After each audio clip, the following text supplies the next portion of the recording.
Hello everyone, it's Heather the Crafty Writer here with another video. It's going to be a quick little video, more of a show and tell than a tutorial, but I wanted to show you some different ways to dye paper, or different results I should say.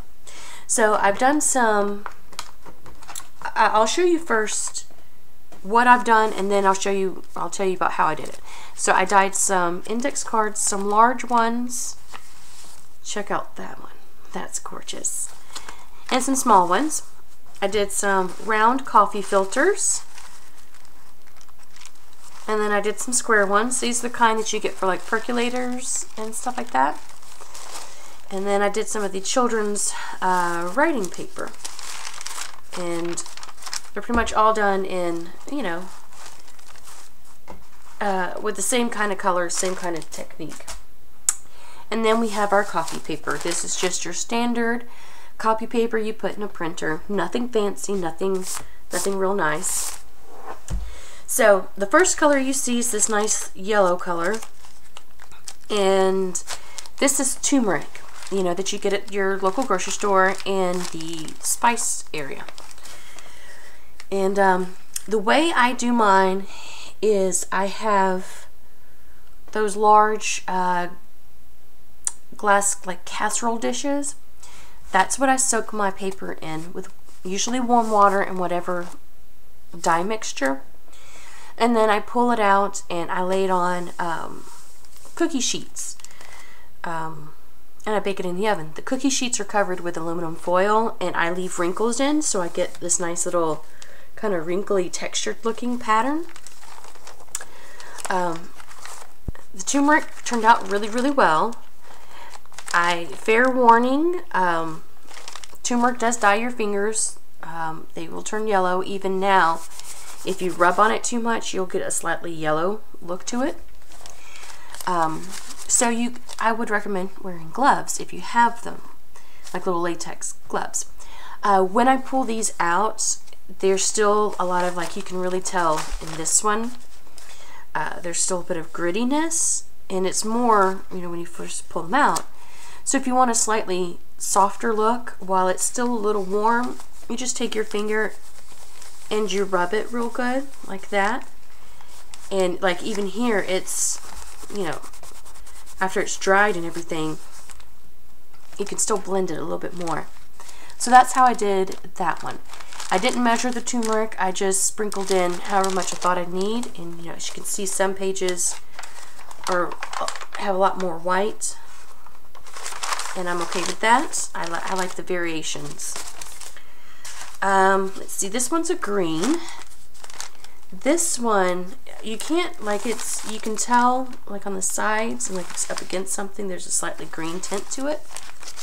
This was done with Kool-Aid. You know, those old Kool-Aid packets.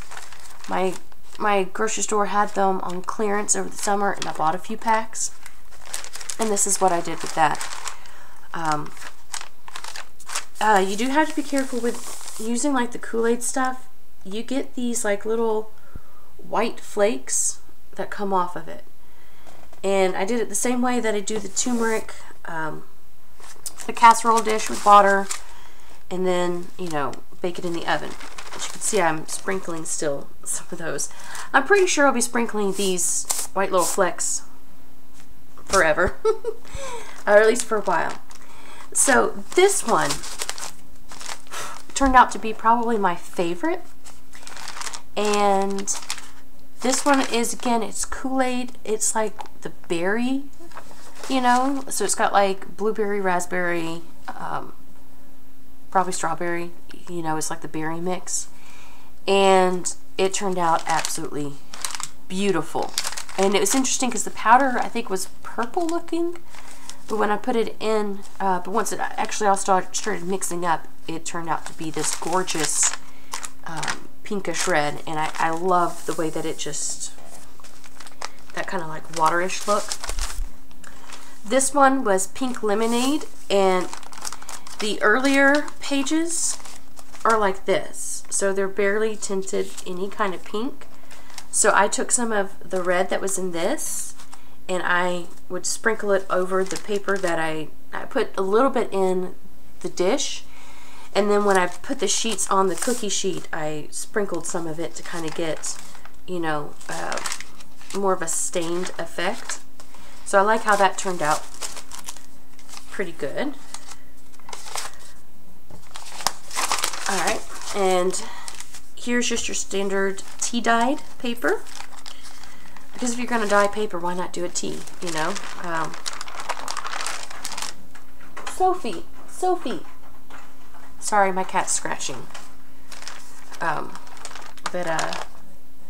Yeah, so the tea turned out pretty good. I use about 6 to 8 tea bags, and I vary what kind of teas I use. Just because I like that some teas give slightly different tones, and you get that throughout the papers. I think these were all,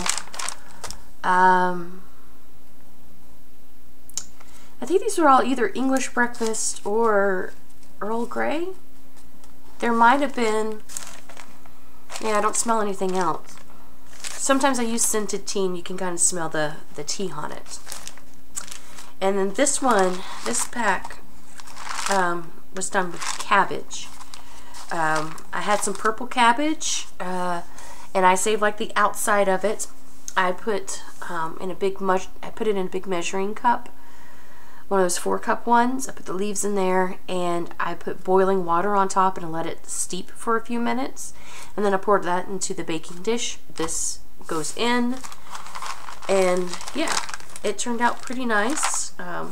Again, you have some of the variations that turned out pretty cool, and yeah, I like how this one turned out.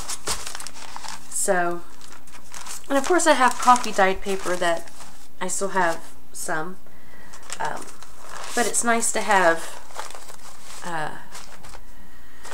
different shades. How I get mine so flat, I know some people iron theirs. I don't like that extra step, so sometimes my paper is still slightly damp when I pull it out, and then I have like a big towel, and I just kind of, you know, like try and dry off the excess on the towel. And then I just kind of leave it in a stack, and I try to let it air dry if I can. And then I just get heavy stuff and I set it on top while it's still, you know, not even a full hour outside of the oven. And it kind of presses and compresses everything, and it kind of gets this nice kind of flat look. And so that's why I can get mine like that.